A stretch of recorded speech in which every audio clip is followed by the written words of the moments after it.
Good morning, everybody. I'm Deputy Commissioner Tariq Shepard, Public Information, NYPD, and with me is going to be our Chief Patrol, John Shell, and we have our Commanding Officer of the Force Investigation Division, Rohan Griffin, and we also have the Commanding Officer of the 83rd Precinct. Today we're just going to update two incidents real quick. One occurred in the 83 Precinct, and one occurred in the 73 Precinct in Brownsville. So I'll bring the Chief Patrol up and we'll start it off. Good morning. There is no job in the New York City Police Department that's routine. The cops have to be constantly aware of the dangers around them. When it comes to emotionally disturbed people, we do everything we can to de-escalate, but sometimes it doesn't work out the way we want.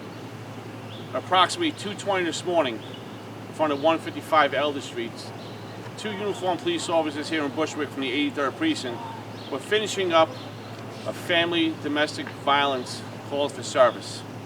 As they were sitting in their police car, a male came up, tapped on their car, hit their car. Their attention was towards him. They stepped out of the car and they observed the male, 26 years old, holding not one but two knives. They tried to quickly verbally de-escalate, to no avail. They both used their tasers. The tasers worked the first time. The male fell to the ground. He dropped one of his knives. He was able to get up with a second knife and did not listen to the warnings to stop and charge towards the officers. Both officers discharged their guns, their firearms, and struck the male. He was removed to a local hospital and he succumbed to his injuries. Our police officer also removed to a local hospital for treatment. Like I said, we try everything we can with emotionally disturbed people to de-escalate. But sometimes it doesn't work out that way for us. Very tough night for these two officers and for the family of the EDP and the EDP. With that, I'll take any questions. And more about the victim, he's 26 years old? Male 26. Do you know anything about him? Right now, not much. He had two knives on him? Yes, he had two knives. I'll show you right here. Like I said, one knife was dropped when he was tasered and fell to the floor, but he was able to get out and have the second knife on him. Any other questions on this? We're going to move on to our next incident. All right, in Brownsville section of Brooklyn, at about 3:30 this morning at Sutter Avenue, Ralph Avenue, detectives from Bronx Narcotics who were assigned to our summer violence reduction zones observed a dispute in front of a store where a male displayed a firearm and pointed it at a female.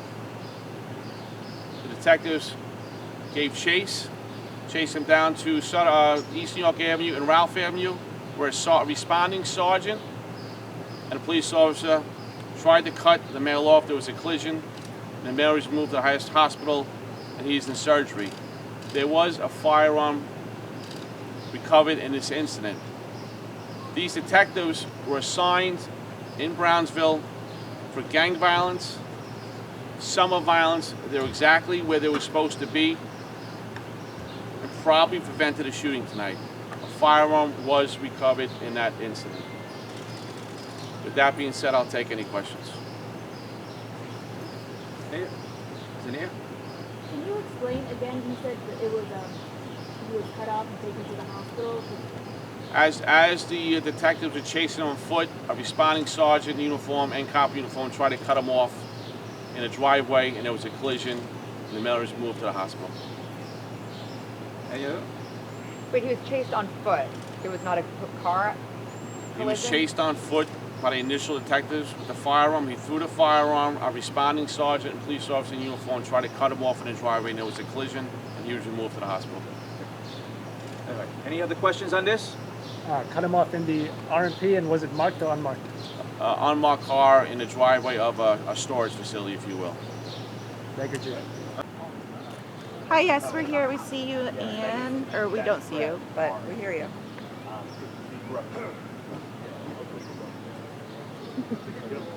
Sneaky, sneaky.